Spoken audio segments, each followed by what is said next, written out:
വെച്ചും പ്രോസ്റ്റേറ്റൈറ്റിസ് വരുമെന്ന് പറഞ്ഞില്ലേ? അതിനെപ്പറ്റി ശരിക്കും എന്താണ് കൂടുതൽ മനസ്സിലാക്കണമെന്നത്? ഈ ഓട്ടോ ഇമ്മ്യൂൺ എന്ന് പറയുന്നത് ഇപ്പോൾ എല്ലാത്തിലും ഓട്ടോ ഇമ്മ്യൂൺ ആണെന്നുള്ള രീതിയിൽ കേൾക്കുന്നുണ്ടല്ലോ.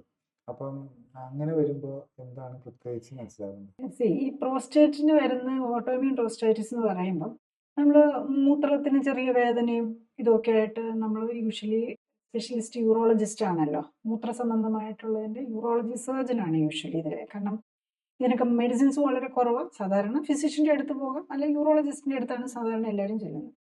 അപ്പം യൂറോളജി ടെസ്റ്റൊക്കെ നോക്കി യൂഷ്വലി വരുന്നത് മൂത്രതടസ്സം, അല്ലെങ്കിൽ എപ്പോഴും യൂറിൻ പോകണമെന്ന് തോന്നുക, അല്ലെങ്കിൽ ഒരു എരിച്ചിൽ പോലെ മൂത്രം പോകുമ്പോൾ ഒക്കെ തോന്നുന്നു പറയുമ്പോൾ ഒരു ടെസ്റ്റൊക്കെ നോക്കിയിട്ട് ഒരു കോഴ്സ് ആൻറ്റിബയോട്ടിക് ആയിരിക്കും തരുന്നത്.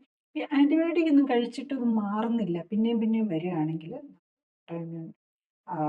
സിസ്റ്റൈറ്റിസോ അല്ലെങ്കിൽ പ്രോസ്റ്റൈറ്റിസോ ആണോ എന്ന് സസ്പെക്ട് ചെയ്യണം. അതിന് ചില ടെസ്റ്റുകളുണ്ട്, പക്ഷെ അത് ഒരു IgG4 എന്നും പറഞ്ഞൊരു ടെസ്റ്റ് ഉണ്ട്. പക്ഷെ നമുക്കത് ഇവിടെ അവൈലബിൾ ആയിട്ട് ഞാൻ കണ്ടിട്ടില്ല. നമുക്ക് കേരളത്തിൽ ട്രൈ ചെയ്തിട്ടുണ്ട് നോക്കാനായിട്ട്, പക്ഷേ അത് ഒരിടത്തും ടെസ്റ്റ് ചെയ്യുന്നതായിട്ട് ഞാൻ കണ്ടിട്ടില്ല. ഇവിടെ നല്ല ഇവിടെ നമ്മളിപ്പം ബോംബെയിലും ഒക്കെ സാധാരണ നമുക്ക് ബോംബെക്ക് ഡൽഹിക്കും ഒക്കെ അയച്ചും ചെയ്യുന്നതിനകത്തും യൂഷ്വലി അത് കാണാറില്ല. പക്ഷെ മോസ്റ്റ് പ്രോബ്ലി ഇതിന് ഫ്യൂ മന്ത്സ് നമുക്കും ചിലപ്പോൾ അത് അവൈലബിൾ ആയെന്നിരിക്കും. കൂടുതൽ അറിയാൻ ലിങ്ക് ക്ലിക്ക് ചെയ്യുക.